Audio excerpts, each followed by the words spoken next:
Hello friends and dear students, आज हम आपके लिए लेकर क्या है SN1 और SN2 रिएक्शंस के ऊपर एक अपडेटेड वीडियो। ये टॉपिक्स SN1 और SN2 का वीडियो हमने पिछले वर्ष अपलोड किया था, जहां पे हमने SN1 SN2 रिएक्शंस क्या होती हैं, इनकी मैकेनिज्म, इसकी काइनेटिक्स और रिएक्टिविटी इत्यादि को भी थोड़ा कम डिटेल करके हमने बताया था। लेकिन आप लोगों के लगातार कमेंट्स आ रहे हैं कि SN1 और SN2 रिएक्शंस का एक अपडेटेड वीडियो आपको चाहिए था, तो वो मैं आपके सामने लेकर के आऊँ, जो कि हमारे B.Pharm first year second semester के subject pharmaceutical organic chemistry first में देखने को मिलता है, जिसका कोर्स कोड है BP2022T।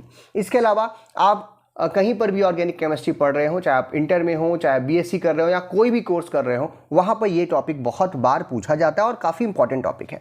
तो इस वीडियो में हम लोग SN1 और SN2 रिएक्शंस का एक जनरल इंट्रोडक्शन, इनके काइनेटिक्स, इनकी मैकेनिज्म, काइनेटिक्स मतलब रेट ऑफ रिएक्शन, इनकी mechanism of action, stereochemistry during the reactions and the order of reactive of alkyl halides को आसान तरीके से समझने की कोशिश करेंगे, ढेर सारे एग्जांपल्स के साथ। मैं हूं डॉक्टर प्रजन्य शुक्ला। चलिए शुरू करते हैं। तो सबसे पहले हमें ये जानना चाहिए कि ये होता क्या है। SN1 और SN2 रिएक्शंस जो हैं वो न्यूक्लियोफिलिक सब्स्टिट्यूशन रिएक्शंस के टाइप्स हैं या उनके मैकेनिज्म के आधार पर इन्हें हम लोग जो है दो तरीके से बांटते हैं। अब ये क्योंकि यहाँ पर न्यूक्लियोफाइल लग रहा होता है, तो न्यूक्लियोफाइल क्या है इसके बारे में भी जानना जरूरी है। हम सभी जानते हैं न्यूक्लियोफाइल जो होता है वो इलेक्ट्रॉन रिच स्पीसीज होता है और इसे हम लोग न्यूक्लियस लविंग भी बोलते हैं, क्योंकि जब भी ये अटैक करता है किसी रिएक्शन में तो ऐसे एटम के न्यूक्लियस के ऊपर अटैक करता है। हम सभी को मालूम है न्यूक्लियस के अंदर क्या होता है, प्रोटॉन और न्यूट्रॉन होते हैं। तो जिसके पास पॉजिटिव चीज ज्यादा होगी या जिसके ऊपर पॉजिटिव चार्ज होगा वहीं पर जाकर के ये अटैक करेगा, इसीलिए इसे हम लोग न्यूक्लियस लविंग कहते हैं। और ये ऐसे रिएजेंट्स होते हैं जो कि पॉजिटिवली चार्ज को पसंद करते हैं और इलेक्ट्रॉन पुअर स्पीसीज जो होती हैं, जहां पर इलेक्ट्रॉन की कमी होती है, ऐसी जगह पर जाकर के न्यूक्लियोफाइल्स अटैक करते हैं। अब हम बात करते हैं सब्स्टिट्यूशन रिएक्शंस क्या होती हैं। ऐसी रिएक्शंस जहां पर कोई भी एक फंक्शनल ग्रुप किसी केमिकल कंपाउंड के ऊपर जो लगा हुआ है वो किसी दूसरे फंक्शनल ग्रुप्स के द्वारा रिप्लेस किया जाता है, सब्स्टिट्यूट किया जाता है, तो ऐसे ही रिएक्शंस को हम लोग सब्स्टिट्यूशन रिएक्शंस कहते हैं। जैसे फुटबॉल के खेल में जब सभी खिलाड़ी आपके ग्राउंड के अंदर होते हैं, तो कोई अगर इसमें से एक चोटिल हो जाए या अच्छा ना खेल रहा हो तो हम बाहर से एक खिलाड़ी अंदर डालते हैं और अंदर वाले एक खिलाड़ी को बाहर कर देते हैं। इसी को हम लोग बोलते हैं सब्स्टिट्यूशन, उसे सब्स्टिट्यूट प्लेयर बोलते हैं। और इस पूरे रिएक्शन के दौरान जितने नंबर ऑफ खिलाड़ी थे वो क्या रहे, बराबर ही रहे, वो ना तो बढ़े ना तो घटे। ठीक उसी तरीके से किसी भी केमिकल सबस्ट्रेट के ऊपर जिसके ऊपर हम रिएक्शंस कर रहे हैं, वहां पर नंबर ऑफ ग्रुप्स या नंबर ऑफ एटम्स नहीं बदलेंगे। वहां पर एक एटम या ग्रुप को कोई दूसरा एटम या ग्रुप क्या करेगा, सिंपली सब्स्टिट्यूट करेगा। ऐसी रिएक्शंस को हम लोग सब्स्टिट्यूशन रिएक्शंस बोलते हैं। अब अगर यही सब्स्टिट्यूशन रिएक्शन जहां पर एक एटम या ग्रुप को रिप्लेस किया जा रहा है वो किसी न्यूक्लियोफाइल के द्वारा किया जाए, तो ऐसी रिएक्शंस को हम लोग न्यूक्लियोफिलिक सब्स्टिट्यूशन रिएक्शंस के नाम से जानते हैं। तो ये डेफिनेशन हो गई किसकी, न्यूक्लियोफिलिक सब्स्टिट्यूशन रिएक्शंस की। आइए एग्जाम्पल ले लेते हैं तो और आसान से समझ में आएगा। एक सब्स्टिट्यूशन रिएक्शन एल्किल हैलाइड्स आपके सिलेबस में है। एल्किल हैलाइड्स में जनरली हमें सब्स्टिट्यूशन रिएक्शंस देखने को मिलती है न्यूक्लियोफिलिक वाली, जहां पर कोई न्यूक्लियोफाइल, जैसे कि आप KOH ले लीजिए या NaOH ले लीजिए, उसमें से जो OH ग्रुप निकल रहा है, जो हमारा OH आयन निकलता है जो कि एक न्यूक्लियोफाइल है, वो रिप्लेस करता है एल्किल हैलाइड्स के हैलाइड ग्रुप को या हेलोजन एटम को और एक नया प्रोडक्ट हमें प्राप्त होता है। जैसे अगर हमने कहा एक सबस्ट्रेट हम ले रहे हैं, जैसे कि कोई भी एल्किल हैलाइड आप ले लीजिए, RX एल्किल हैलाइड का फॉर्मूला है, जहां पर कोई भी न्यूक्लियोफाइल के साथ जब आप उसको रिएक्ट करा रहे हैं तो क्या हो रहा है, ये जो न्यूक्लियोफाइल है ये अटैक करेगा किसके ऊपर, हमारे एल्किल ग्रुप के ऊपर। और जब ये ऐसा करेगा तो जो बॉन्डिंग इलेक्ट्रॉन्स थे जो हेलोजन और हमारे एल्किल ग्रुप के बीच में थे, वो इलेक्ट्रॉन्स ट्रांसफर हो जाएंगे किसके पास, हमारे हेलोजन ग्रुप के पास। क्यों, क्योंकि हेलोजन ग्रुप इस बॉन्ड फॉर्मेशन में मोर इलेक्ट्रोनेगेटिव है। तो जब ये बॉन्ड टूटेगा तो जो इलेक्ट्रॉन्स हैं वो कौन लेकर के जाएगा, हेलोजन। तो आपको यहाँ पर प्रोडक्ट प्राप्त होता है जो कि कुछ इस तरीके का आपको दिखेगा, RZ, यहाँ पे R और Z आपस में जुड़ गए और जो लिविंग ग्रुप के रूप में हमारा जो हेलोजन है वो क्या हो जाएगा, बाहर हो जाएगा। तो इस तरीके की जो रिएक्शंस होती हैं उन्हीं को हम लोग न्यूक्लियोफिलिक सब्स्टिट्यूशन रिएक्शन के रूप में जानते हैं। अब एक एग्जांपल ले लेते हैं। जैसे यहाँ पर मैं मिथाइल ब्रोमाइड का एग्जांपल ले रहा हूँ, जहाँ पे न्यूक्लियोफाइल जो है वो OH ग्रुप आ रहा है। कहाँ से आ रहा होगा, जैसे कि KOH ले लीजिए वाटर के प्रेजेंस में, तो अब यहाँ से जो OH माइनस निकलेगा उसी की बात यहाँ पर हो रही है। तो सेम चीज़ होगी, ये जो OH माइनस है ये अटैक करेगा किसके ऊपर, हमारे कार्बन के ऊपर, यहाँ पे मिथाइल ग्रुप के ऊपर, और क्या बनाएगा, CH3OH बनाएगा। और उसी दौरान ये जो बॉन्ड है वो क्या होगा, ब्रेक होगा और आपको क्या मिलेगा, Br-1 जो है लिविंग ग्रुप के रूप में। और क्या मिल जाएगा हमें, CH3OH, जिसे हम लोग मिथाइल अल्कोहल या मिथेनॉल के नाम से भी जानते हैं। अब ये जो Br- है वो यहाँ पे जो K+ निकल रहा था उसके साथ निकल करके KBr भी बनाएगा, वो अलग मैटर है। लेकिन हमें समझना है कि यहाँ पे हो क्या रहा है, एक न्यूक्लियोफाइल ने एक जो है हेलोजन को क्या किया है, सब्स्टिट्यूट किया है, और इसके अटैक की वजह से ऐसा हुआ है, इसीलिए इसे न्यूक्लियोफिलिक सब्स्टिट्यूशन रिएक्शन का एक एग्जाम्पल हम कह रहे हैं। आइए बात करते हैं पहले काइनेटिक्स की। काइनेटिक्स का सिंपल सा मतलब होता है किसी केमिकल रिएक्शन का रेट जानना है कि किस रेट से हमारी केमिकल रिएक्शन हो रही है, कितनी तेजी से हो रही है या स्लो हो रही है, या रेट डिटरमाइनिंग स्टेप वहाँ पर क्या है। अगर ये सारी चीज़ें हम समझ जाते हैं तो उसी को हम क्या बोलते हैं, काइनेटिक्स बोलते हैं। ये हमने पिछले वीडियोज़ में भी डिस्कस किया था, लेकिन आप लोगों को शायद वो समझ में नहीं आया क्योंकि हेडिंग डाल के हमने नहीं बताया था। तो जो काइनेटिक स्टडीज़ है न्यूक्लियोफिलिक सब्स्टिट्यूशन रिएक्शंस पर, वो जब हमने देखी, जब साइंटिस्टों ने उसको किया कि न्यूक्लियोफिलिक सब्स्टिट्यूशन ही कराना है, सबस्ट्रेट बदल देना है। जैसे हमने प्राइमरी एल्किल हैलाइड ले लिया, सेकेंडरी एल्किल हैलाइड ले लिया, टर्शरी एल्किल हैलाइड ले लिया, तो देखा क्या, नॉर्मल कंडीशन वाटर डालिए उसमें और KOH या NOH डाल करके रिएक्शन करिए, तो देखा गया कि रिएक्शंस जो है वो दो तरीके से या दो रेट से चल रही हैं। यानी कभी रिएक्शंस तो बहुत तेजी से चल रही हैं, कई जो है रिएक्शन स्लोली चल रही हैं, और इनमें दो तरीके के जो है वो एक्सप्रेशंस यहाँ पर देखने को मिल रहे हैं। और ये इसका ऐसा क्यों हो रहा है, इसका केवल एक ही रीजन हो सकता है कि जो डिफरेंट काइनेटिक रेट से जो रिएक्शंस हो रही हैं दो तरीके की, क्योंकि दो तरीके की ही या डिफरेंट रिएक्शन मैकेनिज्म के द्वारा ही ये रिएक्शंस हो रही होंगी, इसीलिए यहाँ पर हमें डिफरेंट रेट जो है लॉज एक्सप्रेशन देखने को मिलते हैं। अब हम दो तरीके के रिएक्शंस का एग्जाम्पल लेंगे, जहां पर हम एक प्राइमरी एल्किल हैलाइड के साथ रिएक्शन कराएंगे, एक टर्शरी एल्किल हैलाइड के रिएक्शन कराएंगे, और जानने की कोशिश करेंगे कि वहां पर डिफरेंट काइनेटिक्स हमको क्या देखने को मिलती हैं। तो आइए सबसे पहला हम रिएक्शन का एग्जाम्पल लेते हैं एल्किल हैलाइड्स का। एक प्राइमरी एल्किल हैलाइड है, यहाँ पे आप देख रहे हैं केवल CH3 है और उस पर Br जुड़ा हुआ है, यानी कि मिथाइल ब्रोमाइड, जिसका एग्जांपल अभी हमने थोड़ी देर पहले भी लिया था। तो सेम रिएक्शन होगी, KOH से जो है OH- जो आ रहा है आपका, वो अटैक करेगा किसके ऊपर, हमारे CH3 के ऊपर, और ये Br जो है वो अलग हो जाएगा। Br को कौन लेकर जाएगा, K, तो ये K + Br- आपस में जुड़ जाएगा और ये आपका KBr बनाएगा, या ब्रोमाइड आयन अलग कर सकते हैं आप, और मिथाइल अल्कोहल जो है वो यहाँ पर अलग हो जाएगा। तो ये जो मिथाइल अल्कोहल है ये आपको प्रोडक्ट के रूप में मिलेगा। ये एक रिएक्शन 1 हम लेकर रहे हैं और इसका एग्जाम्पल देखते हैं। तो जब इस रिएक्शन की काइनेटिक्स स्टडीज की गई तो देखा गया कि यहाँ पर जो रेट ऑफ रिएक्शंस जो है वो डिपेंड करती है एल्किल हैलाइड के कंसंट्रेशन के ऊपर। जब हम लोग बड़े ब्रैकेट के अंदर लिखते हैं तो वो कंसंट्रेशन बता रहा होता है, फिजिकल केमिस्ट्री में आपने पढ़ा होगा। तो ये एल्किल हैलाइड के कंसंट्रेशन और साथ ही साथ न्यूक्लियोफाइल या जो हमारा रिएक्टेंट है उसके भी क्या नाम है कंसंट्रेशन के ऊपर निर्भर करता है। यानी सबस्ट्रेट और रिएक्टेंट दोनों के ही कंसंट्रेशन के ऊपर रेट ऑफ रिएक्शन यहां पर निर्भर करती है।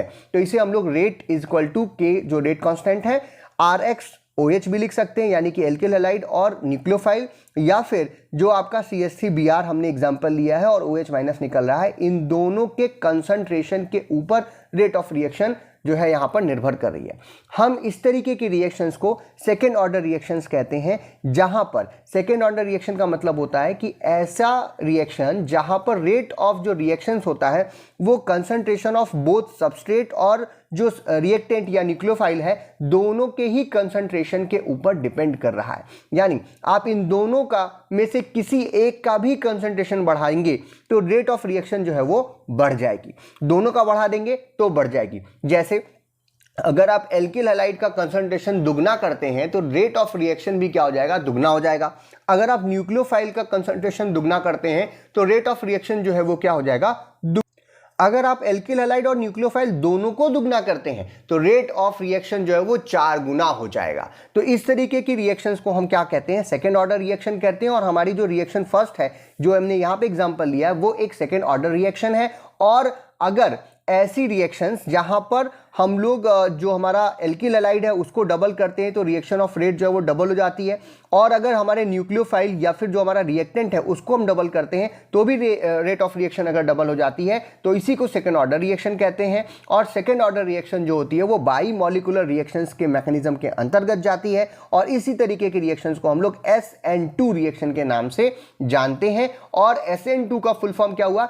S मतलब सब्स्टिट्यूशन, N मतलब न्यूक्लियोफाइल, 2 का क्या मतलब है यहां पर? By molecular. बाई मॉलिक्यूलर क्यों बोल रहे हैं? क्योंकि यहां पर सबस्ट्रेट और न्यूक्लियोफाइल दोनों के कंसंट्रेशन के ऊपर ये रिएक्शंस जो है वो पार्टिसिपेट करती हैं या निर्भर करती हैं, इसलिए इसी को हम लोग SN2 बोलते हैं। S for substitution, N for nucleophilic, 2 का क्या मतलब है? By molecular. ठीक है, तो ये पहले टाइप की रिएक्शंस हो गई जिसे SN2 रिएक्शंस हम बोलते हैं और ये SN2 मैकेनिज्म के द्वारा होती हैं जो कि आगे हम लोग अभी डिस्कस करेंगे।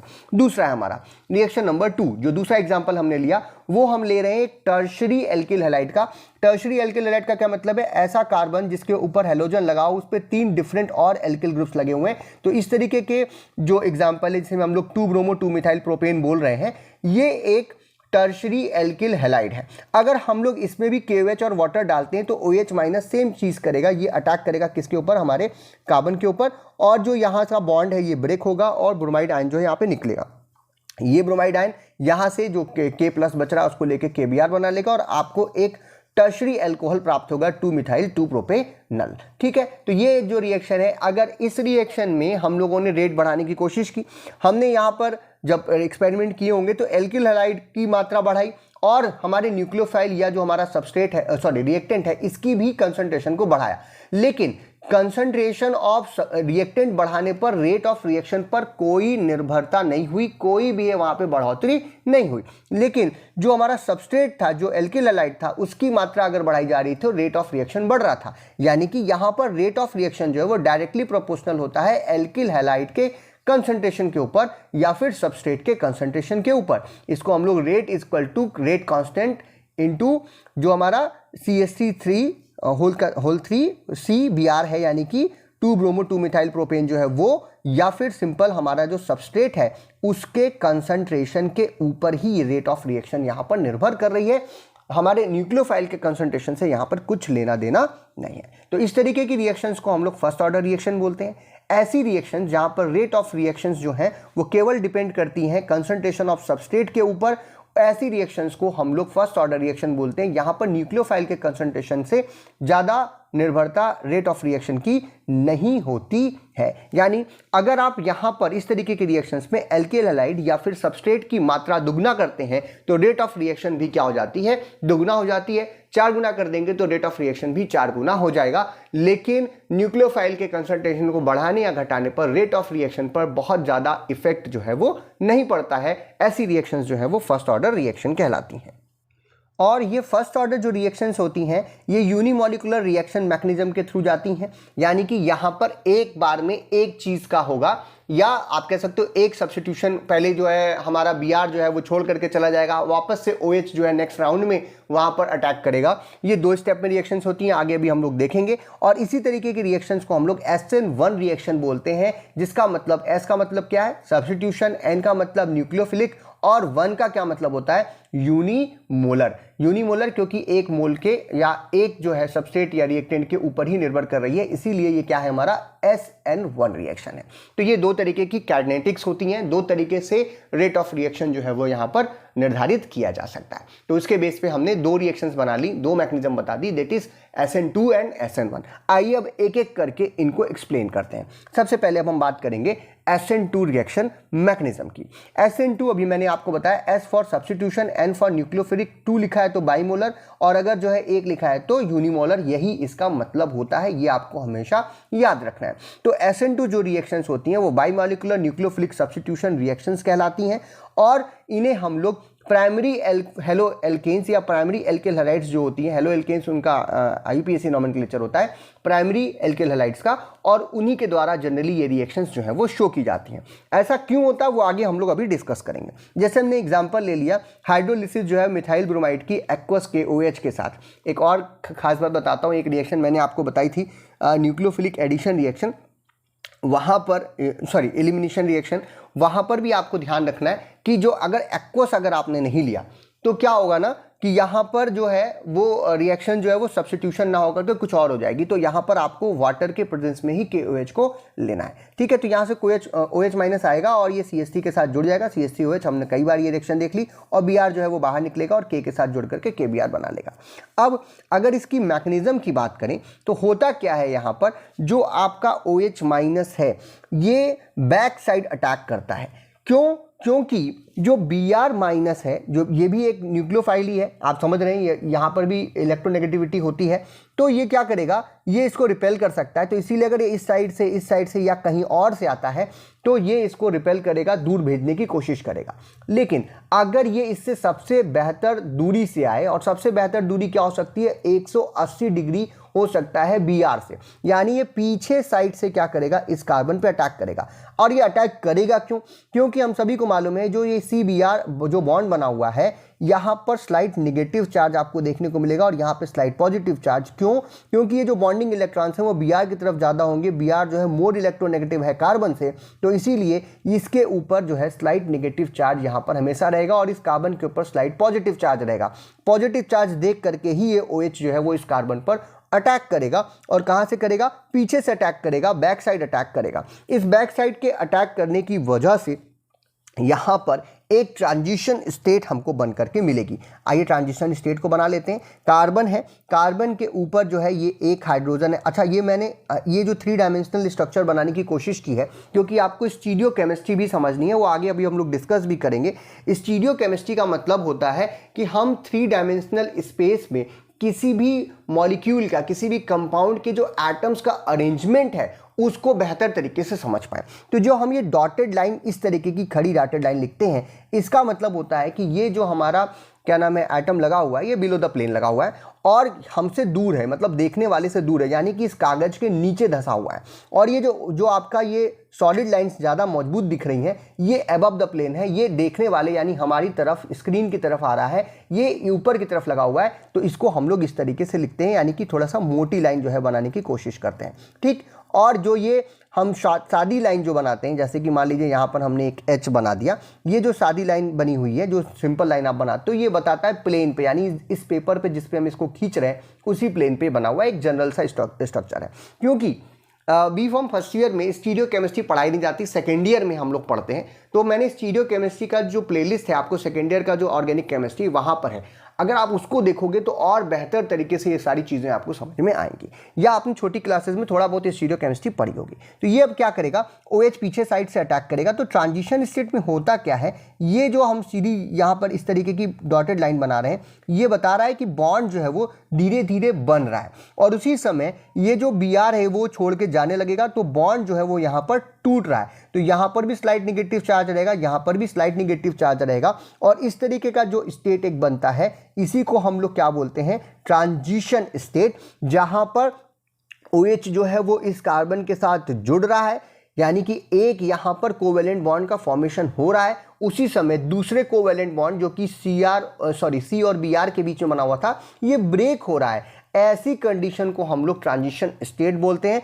और ट्रांजिशन स्टेट के बाद होगा क्या, ये बॉन्ड पूरी तरीके से टूट जाएगा, ये बॉन्ड पूरी तरीके से बन जाएगा, और आपको एक चीज ऐसी मिलेगी जैसे कि यहां पर ये H था, यहां पर ये H जो है वो अपनी पोजीशन थोड़ी सी चेंज कर लिया है, पहले इस साइड था अभी इस साइड आ गया, और ये हाइड्रोजन आपका जो लगा था वो लगा हुआ है, और यहाँ पे अब क्या जुड़ गया, OH ग्रुप जो है वो जुड़ गया, और जो Br था वो क्या हो गया, यहाँ से बाहर निकल गया।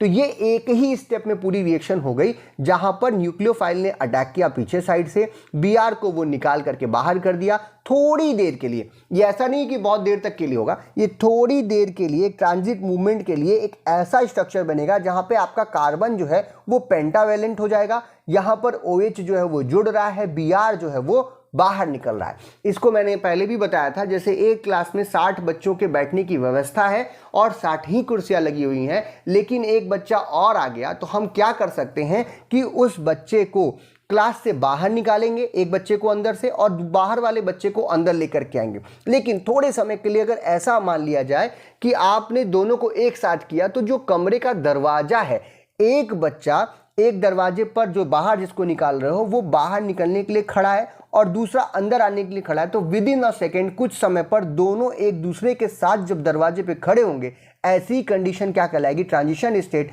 क्यों? क्योंकि पहला वाला लड़का जो है वो क्लास से बाहर गया नहीं है और दूसरा वाला लड़का जो है वो क्लास के अंदर आया नहीं है।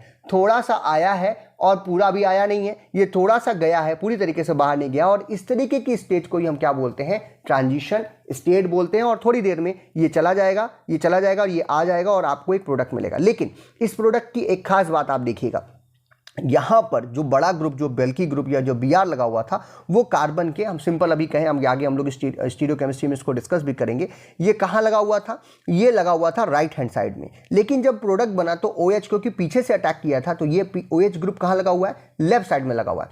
कि कुछ अगर आप इसको एक छाते के तरीके से मान लीजिए, जैसे आजकल बारिश का मौसम है, आप छाता लेकर के बाहर निकले और हवा बहुत तेज चली कि तो आपका ये जो हैंडल है और ये छाता है, ये क्या हो जाता है? हवा चलती तो उल्टा हो जाता है। ठीक उसी तरीके से जैसे कि अम्ब्रेला फ्लिप्ड इनसाइड आउट होता है, ठीक उसी तरीके से यहाँ पर इसका जो स्ट्रक्चर है कंपाउंड का, वो क्या हो जाता है? बदल जाता है। और इस तरीके के जो इन्वर्जन ऑफ क्या नाम है, कॉन्फ़िगरेशन होता है, कॉन्फ़िगरेशन बदल गया, उल्टा हो गया, इसको ही हम लोग बोलते हैं Walden inversion. Walden inversion, Walden साहब ने इसको दिया था इस इन्वर्जन को, इसीलिए इस तरीके के इन्वर्जन को वॉल्डन इन्वर्जन बोलते हैं, जो कि अभी आगे हम लोग स्टीरियोकेमिस्ट्री जब हम लोग डिस्कस करेंगे इसी वीडियो में, तो वो हम लोग और क्लियर करेंगे। तो जो मैकेनिज्म होती है SN2 रिएक्शन की, वो सिंगल स्टेप में होती है। SN2, अब SN2 से आप लोग कन्फर्मेशन हो जाएगा कि 2 बार में हो रही है SN2, क्योंकि 2 मॉलिक्यूल एक साथ यहाँ पर कार्य कर रहे हैं, पहली चीज़। और दूसरी चीज़ क्या है कि 2 आपके जो हमारा सबस्ट्रेट है और जो हमारा न्यूक्लियोफाइल है, उन दोनों के ऊपर रेट ऑफ रिएक्शन निर्भर कर रही है, इसीलिए इसे SN2 कह रहे हैं। और ये सिंगल स्टेप में होती है और इस मैकेनिज्म में 2 इलेक्ट्रॉन पेयर जो है वो ट्रांसफर होते हैं सेम समय पर। इसलिए जो ब्रेकिंग हो रही है कार्बन और हेलोजन बॉन्ड की, और जो मेकिंग हो रही है कार्बन और न्यूक्लियोफाइल या OH ग्रुप की, वो एक साथ होती है, अलग अलग समय पर नहीं होती है। यानी कि जो OH ग्रुप है वो इलेक्ट्रोफाइलिक कार्बन के ऊपर पीछे साइड से अटैक करता है, जैसा कि अभी हमने आपको दिखाया, और अपोजिट डायरेक्शन में अटैक करता है, जहां पर जो Br ग्रुप लगा हुआ है उसके जस्ट अपोजिट डायरेक्शन से OH ग्रुप जो है वो अटैक करता है। नया जो COH बॉन्ड का फॉर्मेशन होता है वो ओल्ड Cr बॉन्ड को ब्रेकिंग की वजह से होता है, और ये दोनों ही सेम समय पर हो रहे होते हैं, जिसकी वजह से बहुत ही थोड़े समय के लिए, वेरी शॉर्ट ट्रांजिट मूवमेंट के लिए, जो कार्बन एटम है वो पार्शली कनेक्टेड रहता है दोनों ही OH ग्रुप और Br माइनस से, जिसकी वजह से एक हाईएस्ट एनर्जी लेवल उसी समय आता है जिस समय ये दोनों चीज़ें जो है वो कार्बन के साथ जुड़ी रहती हैं। और ऐसे ही ट्रांजिट मूवमेंट को हम लोग ट्रांजिशन स्टेट के नाम से जानते हैं। और अगर ट्रांजिशन स्टेट बन रहा है तो जिस मैकेनिज्म या जिस सब्स्टिट्यूशन रिएक्शन के दौरान ये ट्रांजिशन स्टेट बनता है, उसी रिएक्शन को हम लोग SN2 मैकेनिज्म के थ्रू मानते हैं, और ट्रांजिशन स्टेट के जस्ट बाद ही आपको आपका प्रोडक्ट जो है वो मिल जाएगा।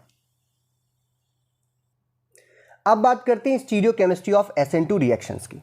तो SN2 रिएक्शंस जो हैं उनका एक सबसे बड़ा फीचर है कि जो कार्बन का कॉन्फ़िगरेशन था या जो हमारे सबस्ट्रेट का कॉन्फ़िगरेशन था, वो प्रोडक्ट में या जब प्रोडक्ट बनता है वो पूरी तरीके से बदल जाता है, उल्टा हो जाता है, इन्वर्टेड हो जाता है, जैसा कि रिएक्टेंट में था वैसा। यानी रिएक्टेंट का जो कॉन्फ़िगरेशन होगा उससे उलट कॉन्फ़िगरेशन हमको प्रोडक्ट में यहाँ पर देखने को मिलता है। ये बिल्कुल वैसे ही होता है जैसे मैंने आपको बताया, जैसे कि छाता जो है वो अंदर की तरफ ब्लोन आउट हो जाए, हवा बहुत तेज चलेगी, आपका छाता उल्टा हो जाता है। ठीक उसी तरीके का कुछ यहाँ पर कन्वर्जन जो है वो होता है, और इसी तरीके के जो कॉन्फ़िगरेशन में इन्वर्जन हो रहा है उसे हमने अभी भी बताया आपको वॉल्डन इन्वर्जन के नाम से जानते हैं। आइए एक एग्जांपल लेते हैं।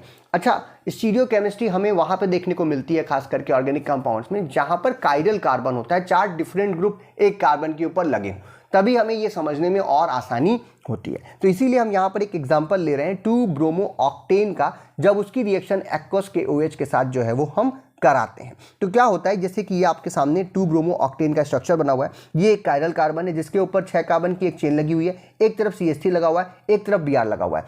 अब इसका कॉन्फ़िगरेशन बताने के लिए हम लोग जो है वो प्रयोग करते हैं RS कॉन्फ़िगरेशन का।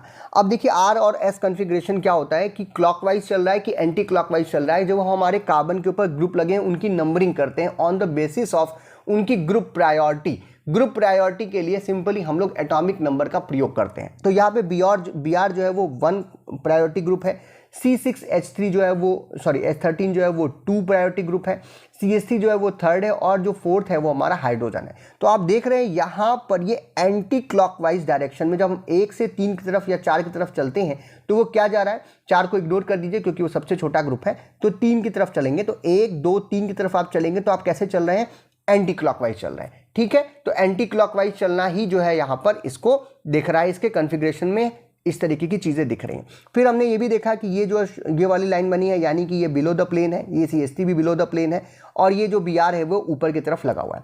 अब OH जो है वो SN2 मैकेनिज्म में है तो वो पीछे साइड से क्या करेगा, अटैक करेगा इस कार्बन के ऊपर, क्योंकि यहाँ पर स्लाइड पॉजिटिव चार्ज होता है, यहाँ पर स्लाइड नेगेटिव चार्ज होता है। ये इस पर अटैक करेगा और आपको एक ट्रांजिशन स्टेट देगा। जब ये ट्रांजिशन स्टेट देगा तो ये हाइड्रोजन अपनी पोजीशन थोड़ी सी चेंज कर रहा है और यहाँ पर आपको एक ट्रांजिशन स्टेट मिलेगा। फिर क्या होगा, ये Br जो है वो यहाँ से छोड़ करके चला जाएगा, ये छोड़ के चला गया और ये जो OH है वो कहाँ पे आया, जस्ट अपोजिट उस डायरेक्शन में जहां पर Br लगा था। यहां पर Br जो है वो राइट हैंड साइड में लगा हुआ था, अभी OH कहाँ है, आपको लेफ्ट साइड में हमेशा मिलेगा जब भी, क्योंकि ये पीछे साइड से अटैक कर रहा है, बेस्ट पॉसिबल दूरी से अटैक कर रहा है जहां पर Br से दूरी इसकी बनी रहे और वो तब हो सकता है जब वो 180 डिग्री पर ही अटैक करेगा। अब जो आपको ये प्रोडक्ट मिला है, इस प्रोडक्ट को अगर आप ध्यान से देखिए तो यहां पर भी आप नंबरिंग कर सकते हैं। ये है हमारा पहला, क्योंकि ऑक्सीजन का जो आपका एटॉमिक नंबर होता है वह कार्बन से ज़्यादा होता है, तो ये हमारा पहला प्रायोरिटी हो गया, ये सेकंड प्रायोरिटी हो गया, ये 4th प्रायोरिटी है और ये 3rd प्रायोरिटी। तो पहले से तीसरे की तरफ अगर आप चलते हैं तो क्लॉकवाइज चल रहे हैं, 1 से 2, 2 से 3 अब आप जो चल रहे हैं वो आप क्लॉकवाइज चल रहे हैं। यहाँ आप एंटी क्लॉकवाइज चल रहे थे, यहाँ आप क्लॉकवाइज चल रहे हैं। कहने का मतलब जो कॉन्फ़िगरेशन था हमारे सबस्ट्रेट का वो प्रोडक्ट में आते आते जस्ट अपोजिट हो गया और यही हमारे SN2 रिएक्शन की स्टीरियोकेमिस्ट्री बताती है कि जो हमारा क्या कह रहे हैं आप, जो कॉन्फ़िगरेशन है ये पहले ऐसे चल रहा था एंटी क्लॉकवाइज, वो अब क्या चल रहा है, क्लॉकवाइज डायरेक्शन में चल रहा है। यानी कि अगर आप R कॉन्फ़िगरेशन लेके चलिएगा तो आपको S कॉन्फ़िगरेशन प्राप्त होगा और अगर आप S कॉन्फ़िगरेशन लेकर के चल रहे हैं तो आपको R कॉन्फ़िगरेशन जो है वो जनरली प्राप्त होता है, बिल्कुल वैसे जैसे कि एक एम्ब्रेला जो है वो फ्लिप्ड इनसाइड आउट जो है वो हो जाए। ये की फीचर जो है वो SN2 मैकेनिज्म में हमें देखने को मिलता है। क्योंकि न्यूक्लियोफाइल, ऐसा क्यों होता है, क्योंकि न्यूक्लियोफाइल हमेशा बैक साइड अटैक करता है, पीछे की साइड से अटैक करता है और इसीलिए जो हमारा रिएक्टेंट का क्या नाम है, या हमारा जो सबस्ट्रेट का जो कॉन्फ़िगरेशन होता है वो जस्ट प्रोडक्ट में क्या हो जाता है, इन्वर्टेड हो जाता है, बदल जाता है, अपोजिट हो जाता है इन कंपैरिजन टू रिएक्टेंट या फिर सबस्ट्रेट। नाउ इसीलिए SN2 रिएक्शंस जो होते हैं वो कंप्लीट स्टीरियोकेमिकल इन्वर्जन के रूप में चलती हैं, यानी यहाँ पर जो स्टीरियोकेमिस्ट्री होती है वो बदल जाती है, जैसा कि आपको इस एग्जाम्पल में देखने को मिल रहा है। तो ये हो गया स्टीरियोकेमिस्ट्री ऑफ SN2 रिएक्शंस। अब बात करते हैं एल्किल हैलाइड्स का SN2 मैकेनिज्म में जाने पर रिएक्टिविटी ऑर्डर क्या होता है, ये भी आपके सिलेबस में है। तो जो ऑर्डर ऑफ रिएक्टिविटी है एल्किल हैलाइड्स की वो SN2 मैकेनिज्म में कुछ इस तरीके की देखने को मिलती है। अगर मिथाइल हैलाइड है, या जैसे मिथाइल ब्रोमाइड का आपने एग्जाम्पल लिया, वो सबसे पहले जो है SN2 मैकेनिज्म में जाता है। अगर आप प्राइमरी एल्किल हैलाइड की मात्रा लेते हैं तो वो मिथाइल हैलाइड से धीरे जो है SN2 मैकेनिज्म में जाएगी। सेकेंडरी एल्किल हैलाइड और कम जो है वो SN2 मैकेनिज्म की तरह जाएगा, जबकि टर्शरी एल्किल हैलाइड जो है वो सबसे कम मात्रा में SN2 मैकेनिज्म में जाता है। जितना ज़्यादा एल्किल ग्रुप आप लगाओगे, ठीक है, यानी जो हमारा एल्किल ग्रुप मिथाइल है उससे ज़्यादा जो रिएक्शंस आपको, जितना ज़्यादा आप हाइड्रोजन, यानी कि एल्किल ग्रुप जो लगा हुआ है हमारे मिथाइल जैसे लगा हुआ है मिथाइल हैलाइड, इस पे हाइड्रोजन्स हैं, उन हाइड्रोजन को जैसे जैसे आप चेंज करते जाओगे वैसे वैसे, या बल्कि एल्किल ग्रुप जब आप लगाते जाओगे तो जो न्यूक्लियोफाइल का अटैक करने का जरिया है, पीछे साइड से भी अटैक कर रहा था अभी आपने देखा ऊपर, वो क्या होगा, वो रुकेगा। क्यों? क्योंकि बल्कि ग्रुप जो लगाएंगे वो क्राउडिंग करेंगे, वहाँ पे भीड़ बढ़ाएंगे, भीड़ बढ़ाने की वजह से OH ग्रुप को पीछे साइड से अटैक करने के लिए दिक्कत आएगी और जो ये बड़े एटम्स हैं ये हिंडर करेंगे, छुपाएंगे कि OH ग्रुप जो है वो कार्बन के ऊपर अटैक पीछे साइड से, बैक साइड से या 180 डिग्री से अटैक ना कर पाए। इस तरह की कंडीशन को हम लोग स्टेरिक हिंड्रेंस बोलते हैं। आप सिंपली इसको इस तरीके से समझ सकते हैं, जैसे कि मान लीजिए आप लोग ने आपके यहाँ क्लासरूम में एक जो है वो लगी हुई है, बेंच लगी है जिस पे आप बैठते हैं। बेंच 3 लोगों के हिसाब से बैठने के लिए लगी हुई है, लेकिन आप लोग दोस्ती यारी में क्या करते हैं, कई बार 3 से 4 या 5 लोग भी उस सीट पर बैठ जाते हैं। रेलवे में भी आप यही करते हैं, बस के अंदर भी हम यही करते हैं, क्योंकि भीड़ बढ़ जाती है तो हम लोग बैठ जाते हैं। लेकिन हम कभी आपने ध्यान दिया है कि 5 से ज़्यादा उस बेंच पे नहीं बैठ पा रहे हैं? क्यों नहीं बैठ पा रहे हैं? क्योंकि हम सभी जो भी व्यक्ति हैं, हम सभी स्थान घेरते हैं, थोड़ी सी जगह इस एनवायरनमेंट में हम सभी ने ले रखी है। इसी तरीके से कोई भी एटम हो, कोई भी आपका सबस्ट्रेट हो, वो या कोई भी ग्रुप लगा हो किसी कार्बन के ऊपर, वो भी स्थान घेरता है, और वो एक पर्टिकुलर स्थान घेरता है। कितना वो, अगर कोई बहुत मोटे लोग बैठे हुए हैं तो 3 ही लोग बैठ पाएंगे, पतले पतले 5 लोग भी बैठ सकते हैं। तो कितना स्थान घेरता है वो उसकी अपनी फिजिकल प्रॉपर्टीज़ के ऊपर है या उसके फिजिकल अपीयरेंस के ऊपर है। और अगर स्टेरिक हिंड्रेंस लग रही है, यानी कि उस स्थान घेरने की वजह से किसी दूसरे एटम को दिक्कत हो रही है आने में, तो ऐसी जगह कोई हम लोग क्या बोलते हैं, या एक दूसरे को वो रिपेल कर रहे हैं, उसी को हम स्टेरिक हिंड्रेंस के नाम से जानते हैं। इसको आप इस तरीके से समझ सकते हो।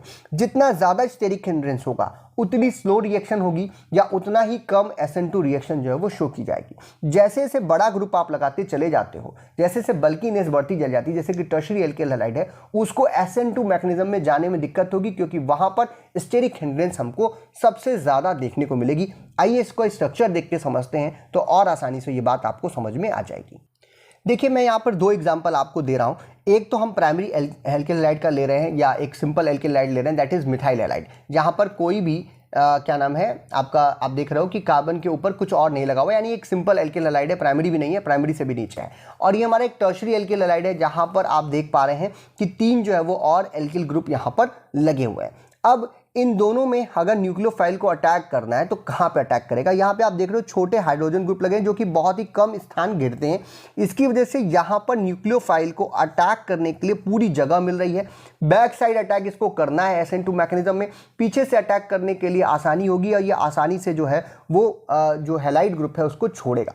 यानी न्यूक्लियोफाइल को आसानी है एक्सेस करने के लिए इस कार्बन के ऊपर, जिसके ऊपर स्लाइड पॉजिटिव चार्ज था, वहां पर अटैक करने के लिए। लेकिन अगर 3 बड़े बल्कि ग्रुप लगे हुए हैं जिन्होंने स्थान घेर रखा हुआ है, एक अबव द प्लेन है, एक बिलो द प्लेन है, एक प्लेन पे ही है, लेकिन ये तीनों ने अपना, क्योंकि बड़े ग्रुप हैं तो जगह ज़्यादा घेर रहे हैं, इस जगह घेरने की वजह से अगर न्यूक्लियोफाइल पीछे साइड से अटैक करना चाहता है तो इसको ये लोग रोक रहे हैं, इसको अटैक करने ही नहीं दे रहे हैं, ये वापस चला जा रहा है, ये अटैक नहीं कर पा रहा है। तो SN2 मैकेनिज्म में जाना इस न्यूक्लियोफाइल के लिए आसान नहीं है, यहां पर अटैक ये नहीं कर पा रहा है in the case of tertiary halide, इसीलिए न्यूक्लियोफाइल अटैक जो है वो ब्लॉक हो रहा है। तो टर्शियरी एल्किल हैलाइड जो है वो SN2 मैकेनिज्म में नहीं जाती।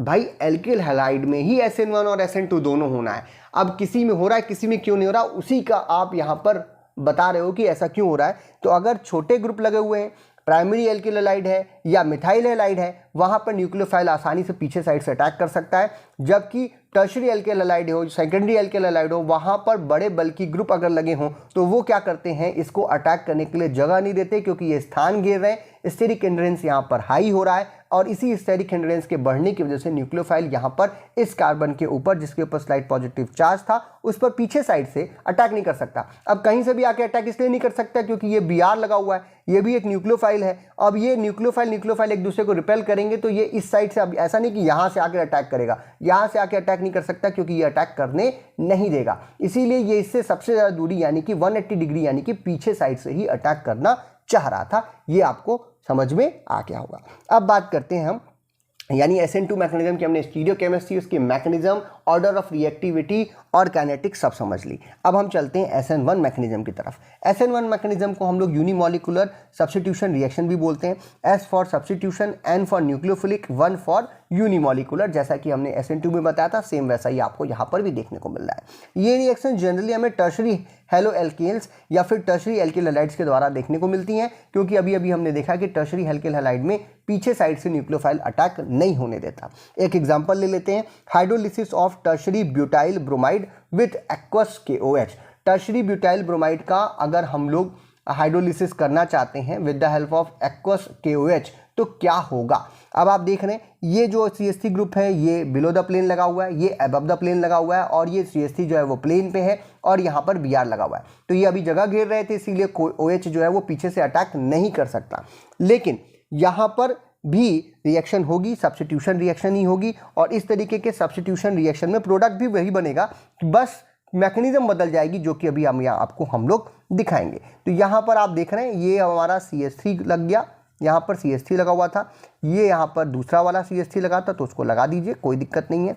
यहाँ पर हमारा तीसरा वाला CH3 लगा हुआ है, और ये OH जो है वो अटैक करेगा किसके ऊपर, यहाँ पर जो स्लाइड पॉजिटिव था कार्बन, इसके पास ही जाएगा, और ये Br जो है वो बाहर निकलेगा, और ये K के साथ KBr बना सकता है। तो यहाँ पर OH आ जाएगा और ये टर्शरी अल्कोहल आपको मिलेगा, और Br माइनस जो है वो बाहर निकलेगा, K के साथ जा सकता है, और आप लिख सकते हैं KBr भी यहाँ पे आप लिख सकते हैं। तो टर्शरी अल्कोहल यहाँ पर भी बन रहा है, बस बनने का जो मेथड है, जो प्रोसीजर है, जो मैकेनिज्म है, वो बदल जाएगी, ये आपको देखना है। तो जो SN1 मैकेनिज्म होती है वो मल्टीपल स्टेप्स में होती है, 2 या 2 से ज़्यादा स्टेप्स में हो सकती हैं।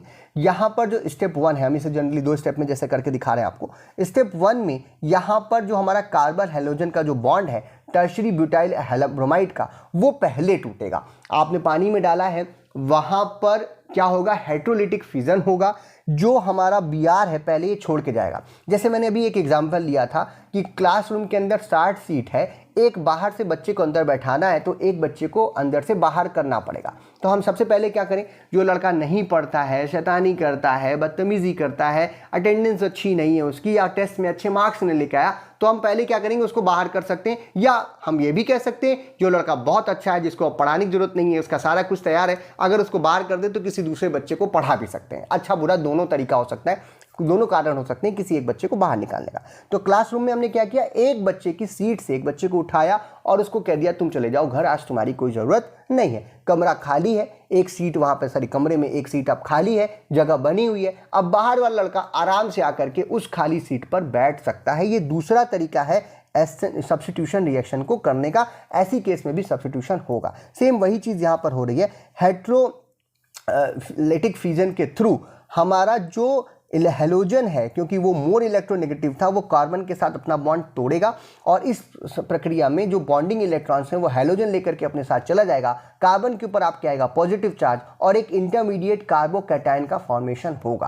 कार्बोकैटायन का जो फॉर्मेशन होना है, यही रेट डिटरमाइनिंग स्टेप होगा, क्योंकि कितना ज़्यादा स्टेबल कार्बोकैटायन बन रहा है उतना ही तेजी से रिएक्शन होगी। अगर लेस कार्बोकैटायन बनेगा, लेस स्टेबल, तो जो रिएक्शन है वो स्लो हो जाएगी। रेट डिटरमाइनिंग स्टेप यहाँ पर स्टेप नंबर 1 ही होता है, और आपको टर्शरी ब्यूटाइल कार्बोकैटायन का फॉर्मेशन यहाँ पर होते हुए दिखेगा। जैसे हमने ये जो एग्जांपल लिया था, सेम उसी जगह पे चल रहे हैं। हमने देखा कि ये यहाँ पर एक टर्शरी ब्यूटाइल ब्रोमाइड है, और ये जो बॉन्डिंग इलेक्ट्रॉन्स हैं ये मोर इलेक्ट्रोनेगेटिव है, तो ये क्या करेगा, अपनी तरफ आकर्षित करेगा वाटर के प्रेजेंस में, जो आपने पानी में इसको डाला था, और ये क्या करेगा, इसको ब्रेक डाउन करेगा, Br जो है इसको छोड़ करके चला जाएगा। जब Br छोड़ेगा, एक चीज़ अब यहाँ पे ध्यान देनी है कि हो क्या रहा है, इसका हाइब्रिडाइजेशन स्टेट चेंज होगा। देखिए जो हमारा टर्शरी एल्किल हैलाइड था, उस पे जो कार्बन है इसका हाइब्रिडाइजेशन स्टेट क्या है, 1 2 3 4 इसने बॉन्ड बना रखा है, ये यहाँ पर sp3 हाइब्रिडाइजेशन में था। sp3 हाइब्रिडाइजेशन जब भी होता है तो 3 डायमेंशनल स्ट्रक्चर बनता है। हम सभी को मालूम है कि जो है आपका वो एक 3 डायमेंशनल स्पेस में, जैसे कि ये CH3 जो है वो इस प्लेन पे है, ये Br प्लेन पे है, ये जो है वो बिलो द प्लेन है, ये अबव द प्लेन है, कुछ इस तरीके का स्ट्रक्चर देखने को मिलता है। लेकिन जब ये Br छोड़ करके जाएगा और इस कार्बन के ऊपर एक पॉजिटिव चार्ज आएगा, तो ये कुछ इस तरीके से अरेंज होगा कि एक CH3 तो प्लेन पे है, एक जो है आपका बिलो द प्लेन है, ठीक है, और एक जो है वो अबव द प्लेन है। यानी कि हमारा जो CH3 था वो 3 तरीके से जो लगे हुए थे वो अब भी एक प्लेन में सेट हो सकते हैं, एक प्लेन में आ सकते हैं। सिंपल, ये जो है सारा कुछ सारा जो है वो एक प्लेन में चला जाए, अबव द प्लेन, या जो हमारा कार्बन है उसके प्लेन पे आ जाए। ऐसे कंडीशन में एक प्लेनर स्ट्रक्चर बनेगा। ये जो आप जो चीज़ बात कर रहे थे ये नहीं रहेगा, ये सब क्या हो जाएंगे, एक प्लेन में आ जाएंगे। ये तीनों CH3 जो है वो एक प्लेन में सेट हो जाएंगे। एक प्लेन में सेट होने की वजह से यहाँ पर क्यों हो रहा है, क्योंकि sp2 हाइब्रिडाइजेशन है। sp2 हाइब्रिडाइजेशन जब भी होता है किसी जगह पर, ये कुछ पंखे जैसा होता है, जो आपका सीलिंग फैन होता है, उस पर जो तीनों उसके आर्म्स हैं वो एक प्लेन पे होते हैं, और जो डंडा है उसको आप मान लीजिए कि वो p ऑर्बिटल है, जो कि अब खाली पड़ा हुआ है। तो यहाँ पर ये एक sp2 हाइब्रिडाइजेशन में हमारा कार्बोकैटायन आ जाता है, जो कि एक ट्राइगोनल प्लेनर शेप में हमें देखने को मिलता है। ये तीनों CH3 वो एक प्लेन में है और एक दूसरे से मैक्सिमम दूरी पे, यानी कि 120 डिग्री पर अब क्या है यहाँ पर सेट है। तो इस तरीके का एक कार्बोकैटायन बनता है स्टेप नंबर 1 में।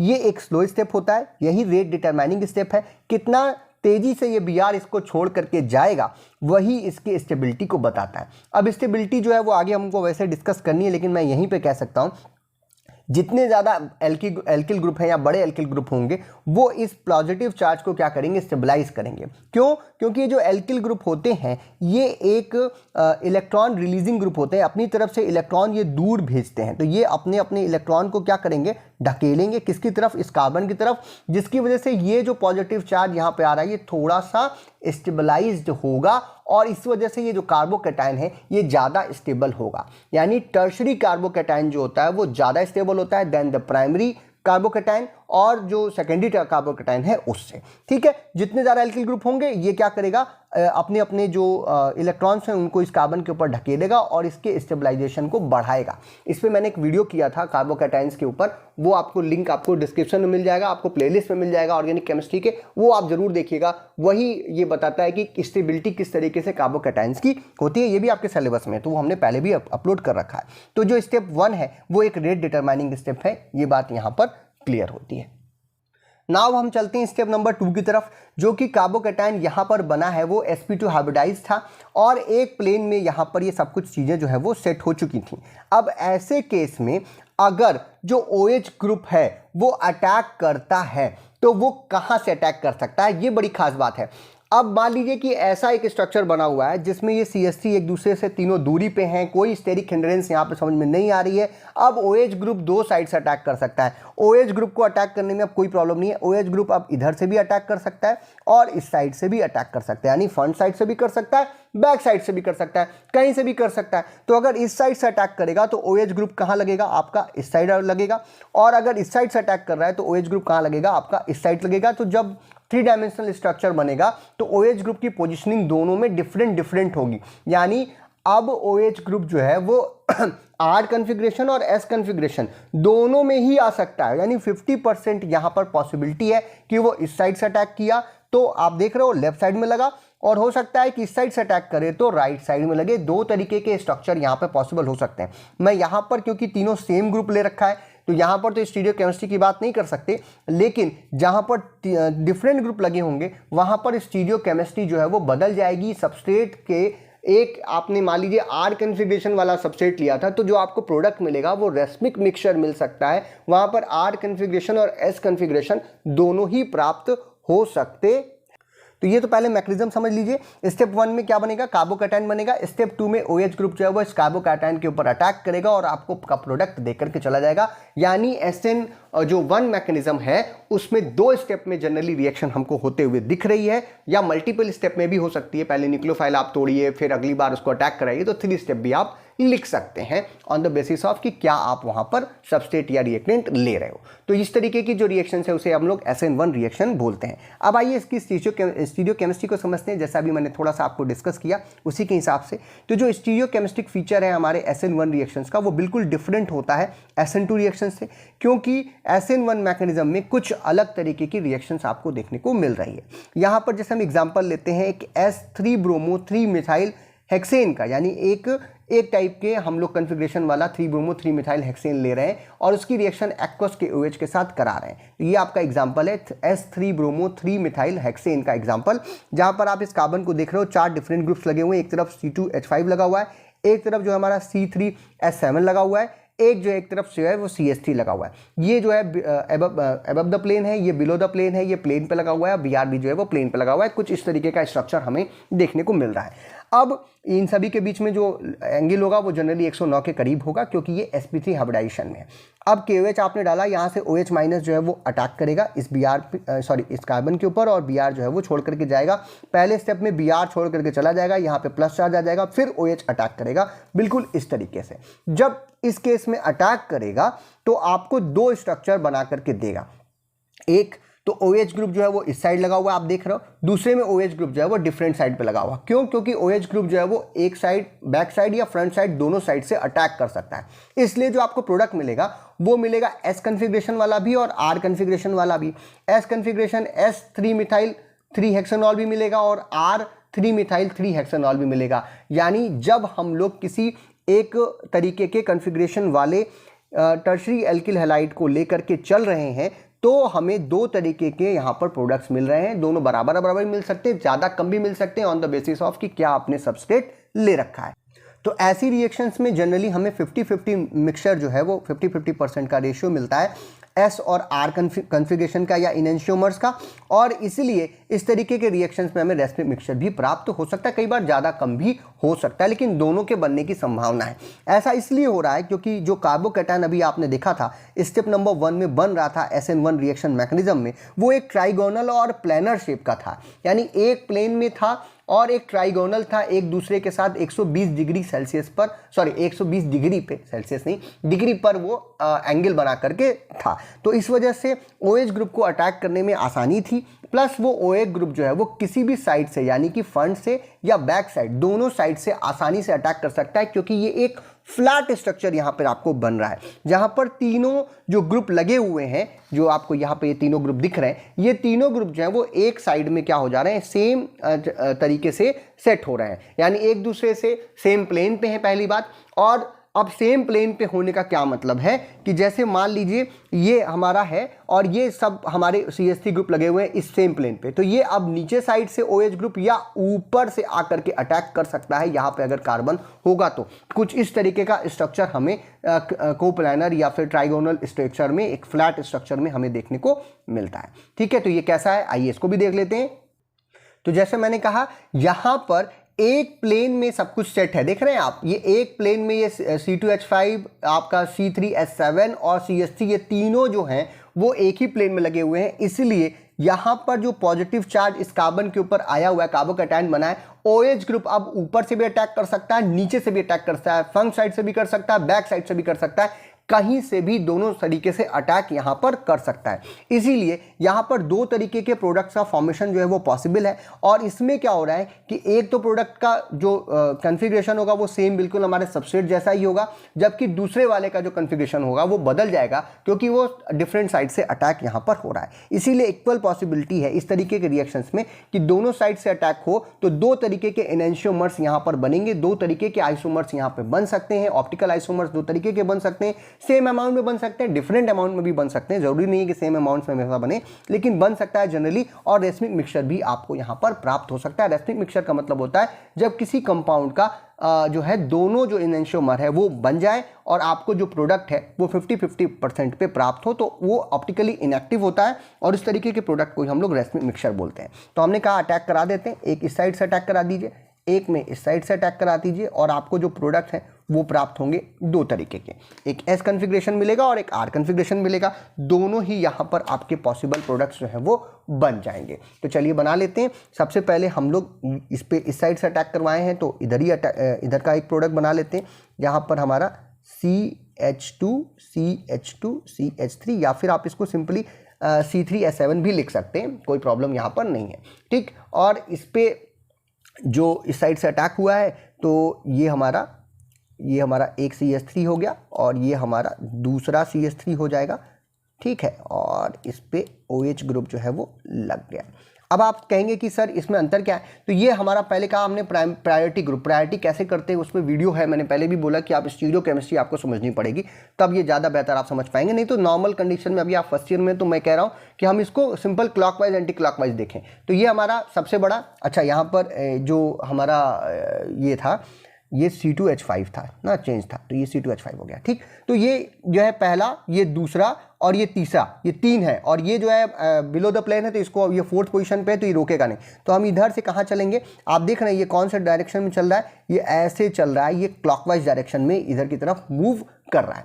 अब इसका उल्टा एक प्रोडक्ट बनेगा, जब इस साइड से अटैक करेगा तो OH ग्रुप जो है वो इधर ही लग जाएगा, यहाँ पर हमारा CH2 CH2 CH3 हमको मिलेगा, और इस डायरेक्शन में आपको ये CH3 और ये हमारा क्या नाम है, एक जो बिलो द प्लेन वाला C2H5 आपको देखने को मिलेगा। तो अब क्या हो रहा है कि अब इसको अगर आप देखिए तो अब ये किधर चलेगा, एंटी क्लॉकवाइज डायरेक्शन में चलेगा। ये पहला, ये दूसरा, ये तीसरा, तो ये कहाँ चल रहा है, अब आप देख रहे हो ये एंटी क्लॉकवाइज चल रहा है, तो ये एंटी क्लॉकवाइज चला, क्लॉकवाइज, और ये वाला जो है क्लॉकवाइज डायरेक्शन में चल रहा है।